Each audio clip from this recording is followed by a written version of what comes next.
Perumahan YP Mas Indah, Jalan Kalumpang, Kalibaru, Tambun Selatan. Kondisi sebelumnya. Dan begini kondisi setelah dibersihkan. Rumput dan lumpur yang menempel di dinding saluran air berhasil diangkat. Air semakin jernih. Masih tidur bang ikannya.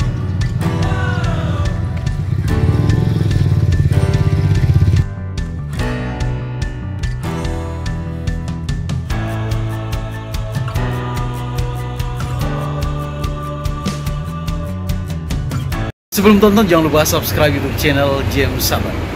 Oke, berlanjut teman-teman, balik lagi bersama saya James ya di hari Rabu 28 Mei 2025 ya. Nah, begini kondisi kali di Jalan Kalumpang, perumahan YP Mas ya, setelah dibersihkan. Rumput lumpur yang menempel di dinding saluran air berhasil dibersihkan atau dikeluarkan. Air semakin bersih ya teman-teman.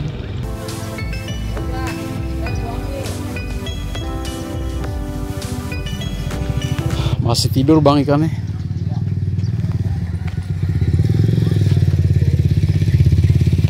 Lele carinya.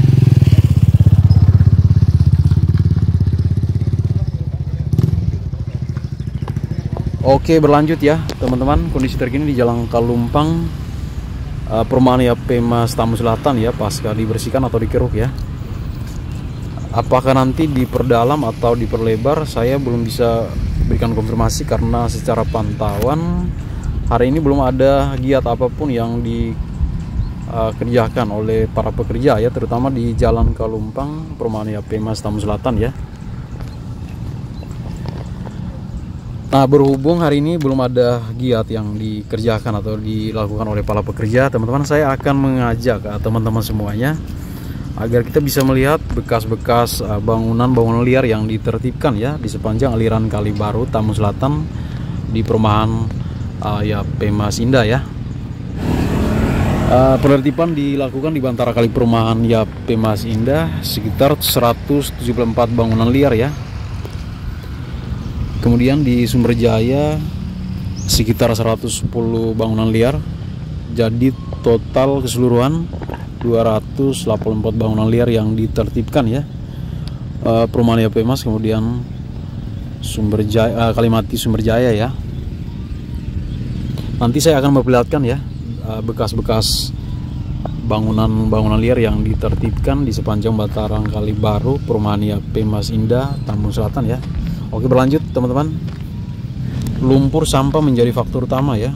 Nah, untuk memperlancar aliran air tentu lumpur dan sampah-sampah harus dikeluarkan dengan cara memperdalam atau memperlebar, kemudian membersihkan kali, aliran air menjadi lancar ya. Nah, ini membantu mengurangi penumpukan air dan mempercepat aliran air ke hilir ya, sehingga dapat mengurangi potensi banjir di daerah Tambun Selatan. Teman-teman, pembongkaran bangunan liar merupakan bagian penting ya. Bangunan-bangunan liar yang berdiri di atas sungai atau di sekitar daerah sungai merupakan bagian penting dari proses normalisasi ya, karena bangunan-bangunan liar ini bisa menghambat aliran air.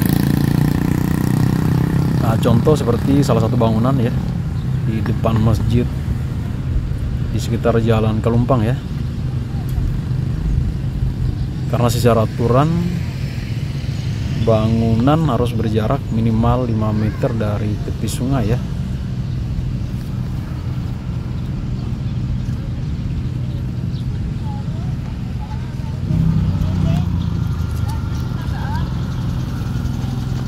Masih dulu ya.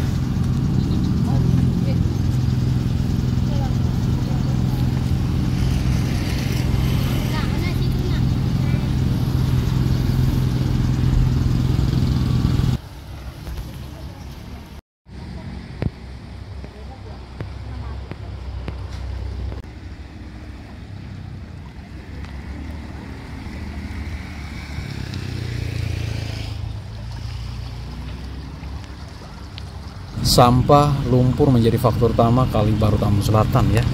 Nah, ini penumpukan sampah di depan Masjid Al-Hikmah, perumahan YP Mas Tambun Selatan ya.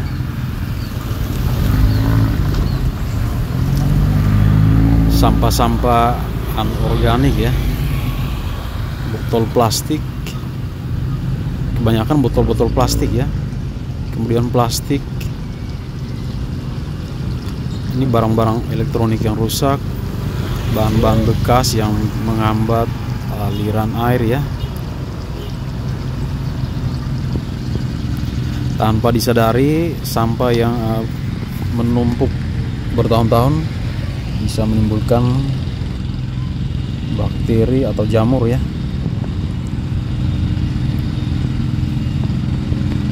Perlunya kesadaran masyarakat atau warga setempat agar bisa menjaga lingkungan yang bersih, nyaman dihuni, maka diimbau agar tidak membuang sampah di sungai ya. Nah, contohnya seperti ini ya, teman-teman, yang menghambat aliran air. Sampah dan lumpur menjadi persoalan utama ya.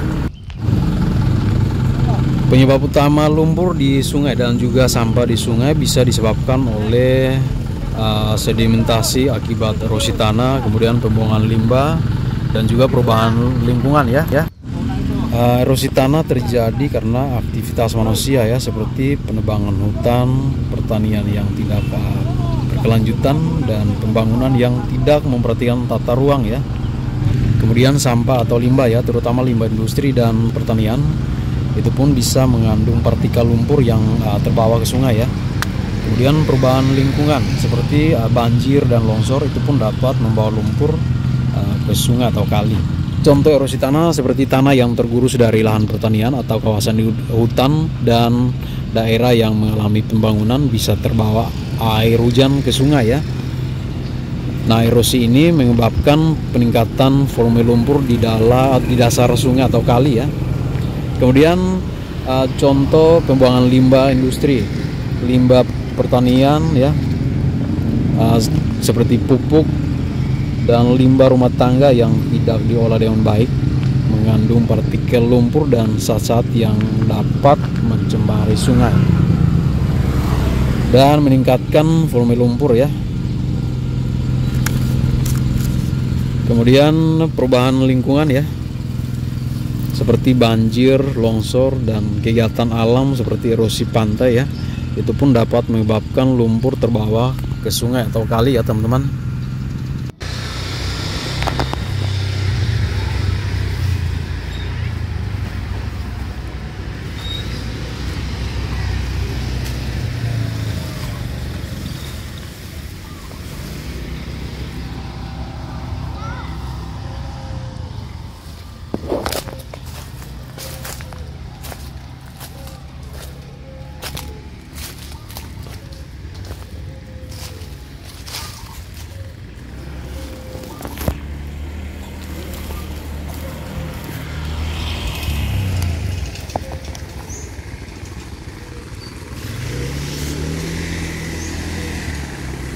Dan ini adalah bekas pondasi bangunan-bangunan liar yang ditertibkan beberapa waktu yang lalu ya. Nah, saya akan memperlihatkan secara keseluruhan ya, dari depan Masjid Al-Hikmah ya Pemas hingga nanti pintu utama ya, perumahan ya Pemas Tambun Selatan.